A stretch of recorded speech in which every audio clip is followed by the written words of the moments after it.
Eh bien salut à tous les amis, c'est MrFlaudius62. Aujourd'hui on se retrouve pour une nouvelle vidéo Dofus. Donc toujours pour continuer la présentation du jeu, je vais vous montrer un petit peu toutes sortes de personnages qu'on peut y trouver. Donc je vais pas vous montrer ça directement, je vais bien vous présenter ça en allant directement sur le site officiel.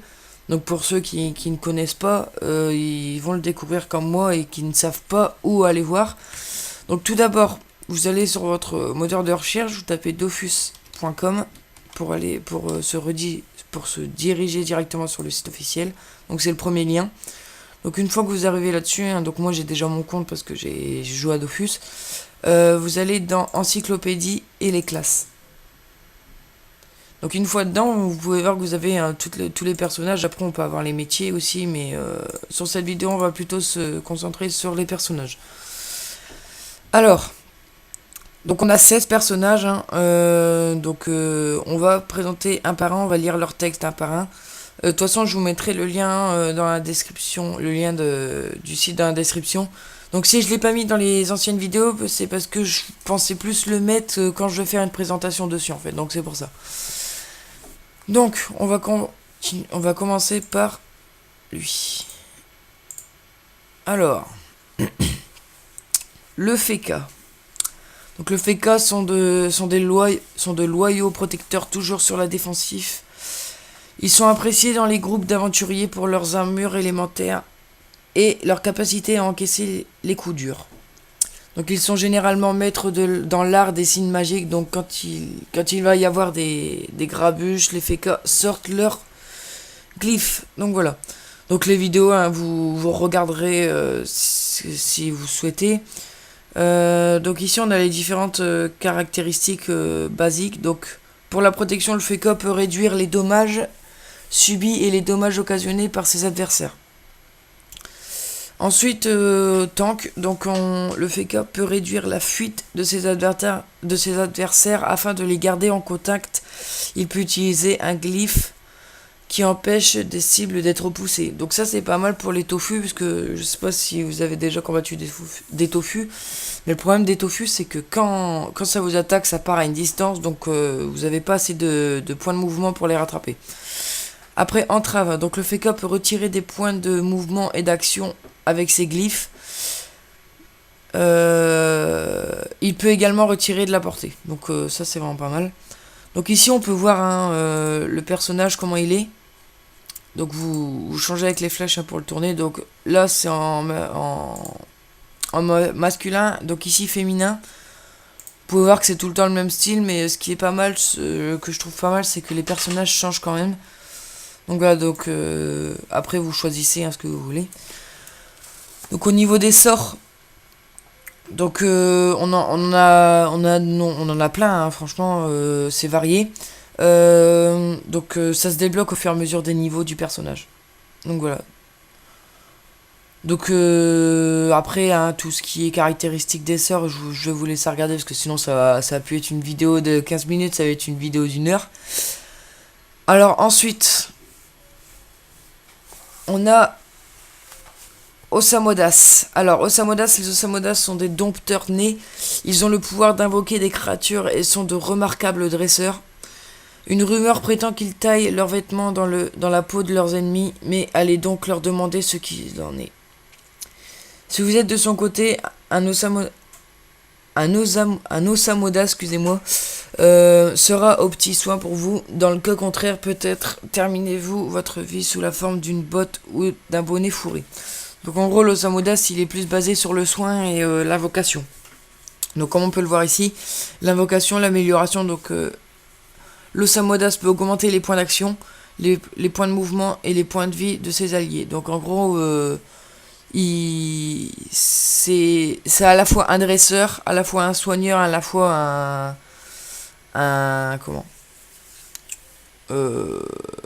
comment dire ça, quelqu'un qui augmente les points, voilà. Donc pareil, hein, ici on peut tourner en fonction de ce qu'on veut. Donc on a le masculin et le féminin, donc voilà. Pareil au niveau des sorts, au niveau des caractéristiques, ça vaut de regarder, hein, il y en a plein. Donc c'est pour ça que je vais vous mettre le lien de la description. le lien dans la description, excusez-moi. Je sais pas pourquoi je dis tout le temps le lien de la description. Après, le papy, moi je l'appelle. Donc c'est Enutroph. Donc moi je sais pas pourquoi je l'appelle papy, je sais pas. Papy ou mamie, ça dépend. Alors, les Enutroph sont des chasseurs de trésors avides de Kama qui, malgré leur grand âge, courent comme des dragons d'Inde à la vue d'un coffre bien rempli. Donc ils sont experts dans l'art de ralentir leurs ennemis. Ils peuvent ainsi les harceler avant de les assommer à grands coups de pelle le moment venu. Donc voilà. Donc entrave, pareil, il y a de l'invocation et de l'amélioration, donc il peut augmenter les points de mouvement, la fuite, etc. Et pour l'entrave, alors l'Enutroph peut retirer des points de mouvement, des points d'action et de la portée à grande distance. Il peut également faire passer un tour, un jeu à une cible, donc ça c'est vraiment pas mal. Donc comme je me répète encore ici, pareil pour le choix du personnage, on a masculin et féminin. Donc c'est des vieux, hein.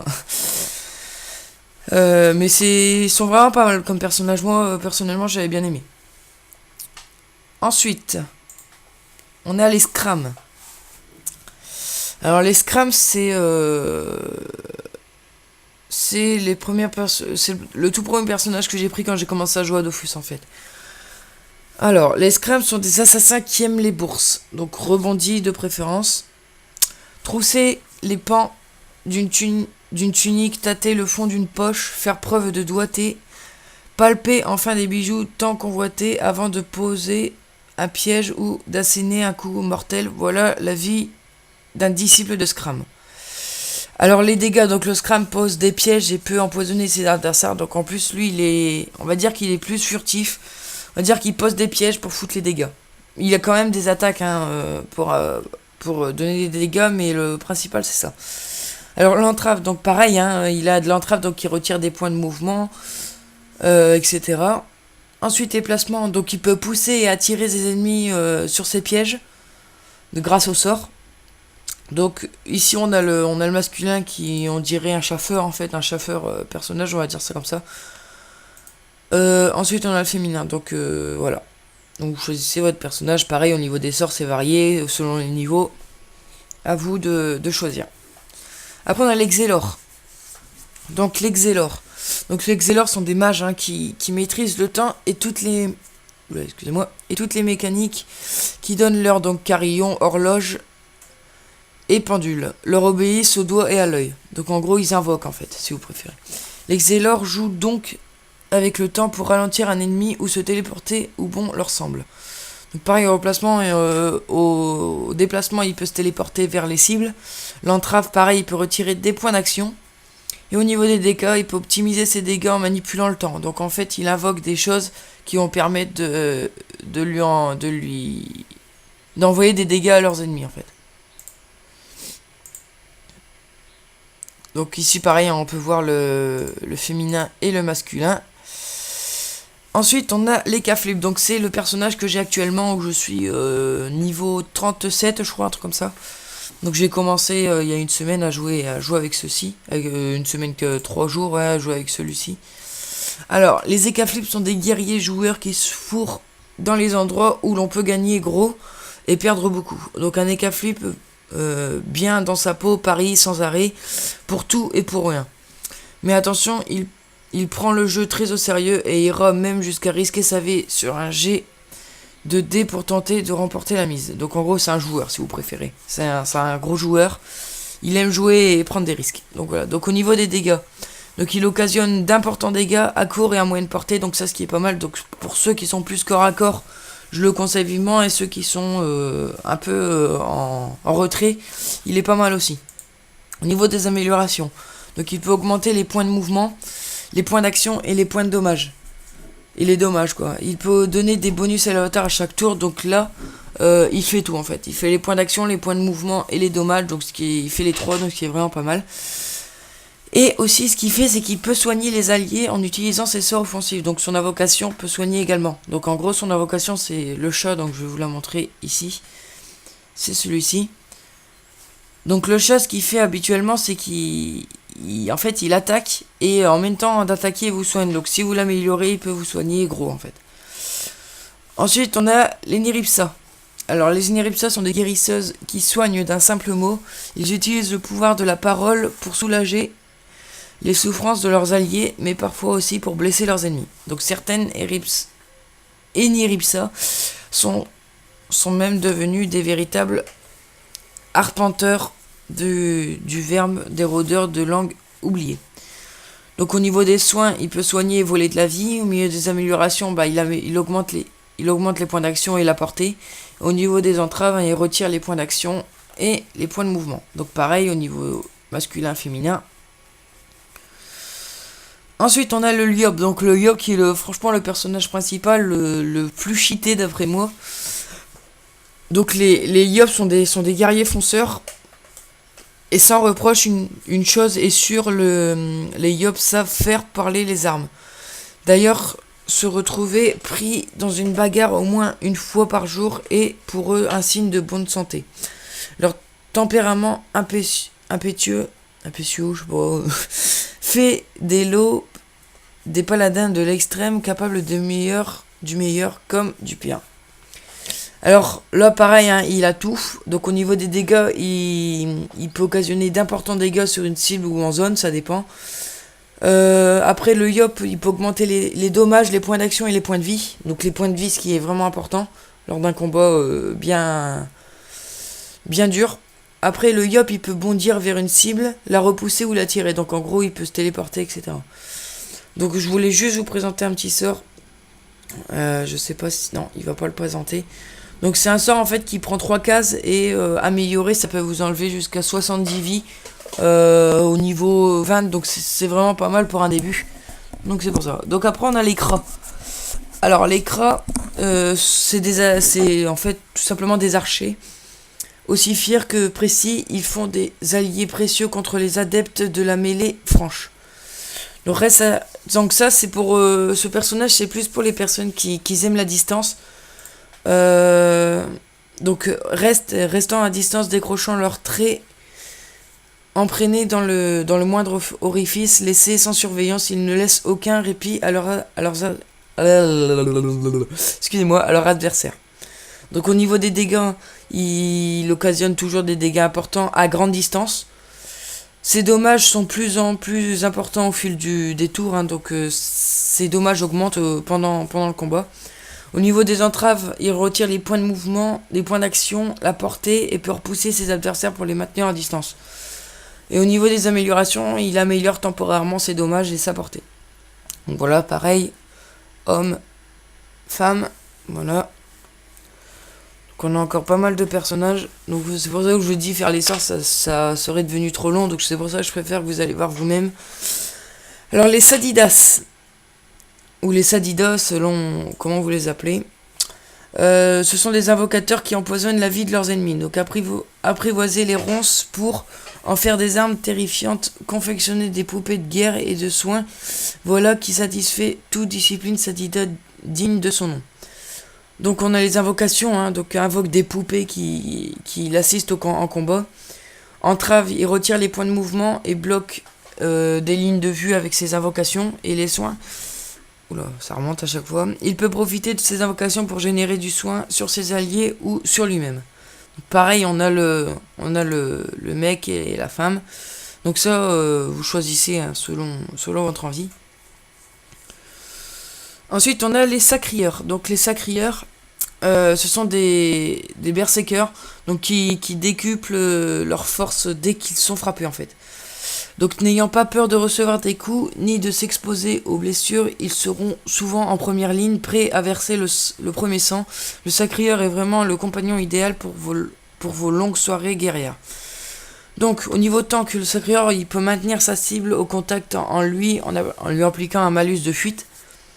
Donc il peut voler de la vie pour survivre plus longtemps en mêlée. Au niveau déplacement, il peut attirer une cible et échanger de sa position. Donc en gros, il peut se téléporter à elle et elle se téléporte à lui. Bah, c'est un échange en fait, si vous préférez. Au niveau des dégâts, il occasionne d'importants dégâts à courte portée. Donc lui, c'est plus pour le corps à corps. Grâce à ses châtiments, ses dommages augmentent lorsqu'il perd ses points de vie. Excusez-moi pour la petite pub qui se met à chaque fois. Donc pareil, on a le mec et la meuf. Ensuite, on a les Pandawa. Donc personnellement, Pandawa, j'ai jamais testé. Donc Pandawa sont des guerriers adeptes des arts martiaux qui savent faire des folies de leur corps. Ils peuvent même en faire avec le corps des autres. Donc les Pandawa, c'est comment soulever les foules. Il porte ses alliés sur ses épaules pour mieux les protéger. Quant à ses ennemis, il les enverra valser dans le décor, avant de fêter sa victoire avec une bonne rasade de lait de bambou. Au niveau des placements, donc il peut porter et jeter une cible pour le déplacer. Au niveau des dégâts, donc aussi il peut utiliser un tonneau qui attire les adversaires, on sait que c'est une invocation. Le Pandawa peut augmenter ses dégâts en passant en état d'ébriété. Et au niveau du tank, il peut augmenter ses résistances en passant en état d'abriété, ouais. Et peut maintenir ses adversaires au contact grâce à son invocation. Après on a les roublards. Donc les roublards sont des fins stratèges poseurs de bombes. Donc on va pas lire leurs caractéristiques, hein. De toute façon c'est des... Après ça va faire trop long, on est déjà à 16 minutes de vidéo. Parce que si vous voulez vous dépêcher, ça va pas être le top. Donc je vais surtout dire leur rôle. Donc au niveau des dégâts, parce que c'est le plus important, hein. Il occasionne d'importants dégâts en faisant exploser ses bombes. Donc en gros c'est un bombardier si vous préférez. Le roublard peut retirer des points d'action, des points de mouvement et bloquer des lignes de vue avec ses bombes. Donc c'est au niveau de ses entraves, il peut faire des choses très intéressantes. Après au niveau des placements, donc le roublard il peut pousser et attirer les ennemis vers lui. Donc les ennemis les attirer vers lui ou les attirer vers ses bombes. Ensuite on a le Zobal.